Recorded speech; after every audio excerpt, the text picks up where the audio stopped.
Hey everybody, welcome to Always Bored Never Boring.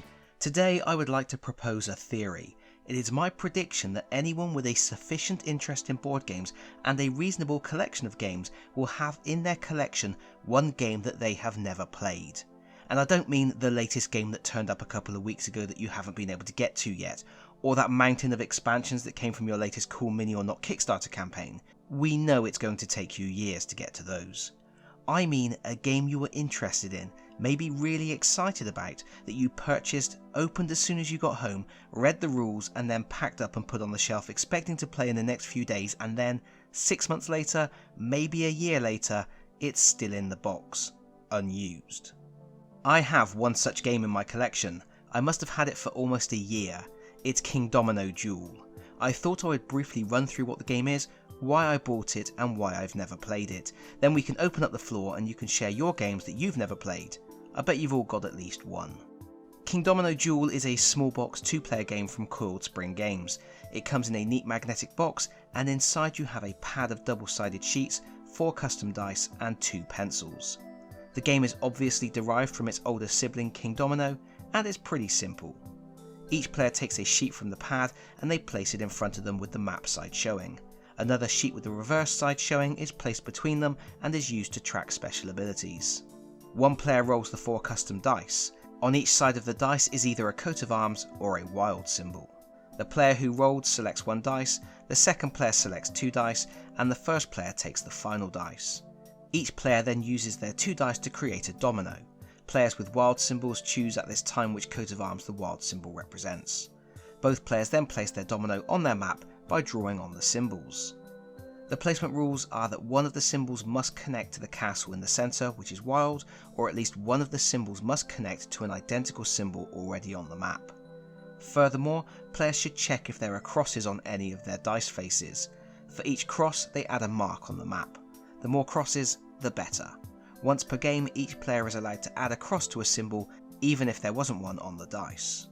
The idea here is to create large groups of identical symbols that contain as many crosses as possible.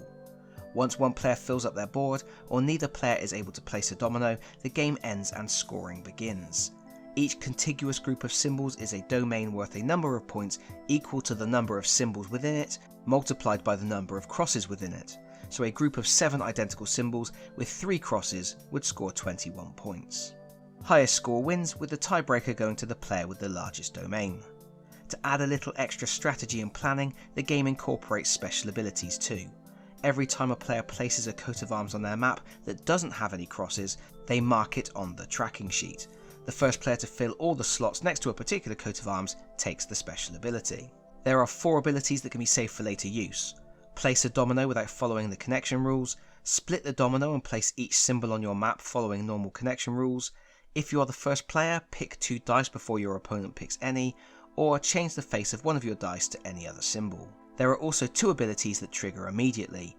Choose a coat of arms. At the end of the game, each domain containing that coat of arms scores a bonus 3 points, and pick 1 coat of arms on your map and add a cross to it. I like these abilities. It adds an extra little nuance to the gameplay. I would imagine it's just enough to stop the game from seeming very stale and uninteresting. It's one more thing to think about when you select your dice.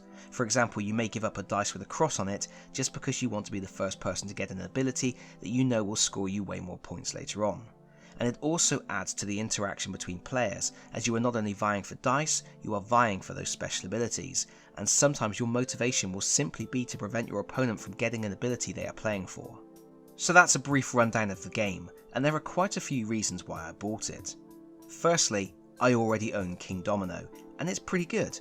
Lightweight, fast playing, accessible rules, I can play it with my family, sets up and tears down quickly, it's attractive, and it's just thinky enough to keep me engaged throughout. Having a smaller, more portable version of the game seemed pretty handy. Which leads me to the second reason.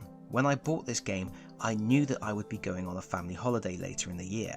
I was looking for small games that I could pack either to play with the family if we were unfortunate enough to have bad weather, or which I could play with my wife after the kids had gone to bed in the evening. This seemed to fit the bill. Third, I am an omnivorous gamer, and quite often I really can't tell what games I'm going to like or dislike. If I see something that catches my eye, that has an interesting gimmick or which I think might fill a gap in my collection, I tend to find it quite hard to walk away, especially if the price is right. Which brings me neatly to the final reason. This game was on sale. I found it in a store for, I believe, £3.99. At that price, it's always worth taking a punt on a game. If it's terrible, you haven't lost much. If it's great, it's an awesome bargain. And sure enough, I bought Kingdomino Duel home, opened it, read the rules and put it on the shelf, thinking it probably wouldn't get played until we were on holiday. And then, it never got played at all. And that is absolutely not me saying the game isn't worth playing, or that I don't want to play it, or that I believe the game is going to be bad. Having never played, I cannot make any categorical statement about the gameplay and how good or bad it might be. What I do know is that it looks interesting, it has bold appealing artwork, and the components are decent. It's just, I've never played it. So why is that? Again, several reasons. First of all, and probably not surprisingly, one of the reasons I bought the game is also one of the reasons it never gets played. I already own Kingdomino. If I'm at home and I want to play one of these spatial awareness tile laying pattern grouping games, I'm going to reach for Kingdomino before I reach for Kingdomino Duel. Or maybe Woolly Bully, which is a really enjoyable tile laying game with a lovely theme. And that's going to be the case even if I'm looking for a 2-player experience. Which, and here comes reason number 2, isn't that often. I do a lot of solo gaming and a lot of group gaming, either with friends or family. I don't tend to do a huge amount of 2-player gaming, and when I do, I am generally playing games against my daughter, and we're going to end up playing something like Pokemon or Unmatched, something with a bit more bite with a theme we find more engaging. You're probably thinking, what about the holiday? You bought Kingdomino Duel for your holiday. Indeed, and I took it with me. But there were a few things I didn't realise. One was that we would have amazing weather all week, one was that my kids would run me absolutely ragged and I would be too exhausted every evening and all I would want to do is switch my brain off, and one was that my daughter is now 12 and she wants to stay out later than I do. I literally didn't have any time to squeeze in a single board game the whole time we were away. And so Kingdomino Duel, which looks like quite a cute, enjoyable game, sits unloved on the shelf. I am sure I will play it one day. Maybe on holiday this year. Or then again, maybe not. Let me know in the comments which game you own that you have never played, or which game you purchased and then sold or re-gifted before playing it even once. Because that is it from me for now. Thank you so much for watching. If you enjoyed the video, please consider pressing the like button. If you really enjoyed the video, please consider subscribing if you don't already do so. And hopefully, I will see you all again very soon. Bye bye everyone. Bye bye.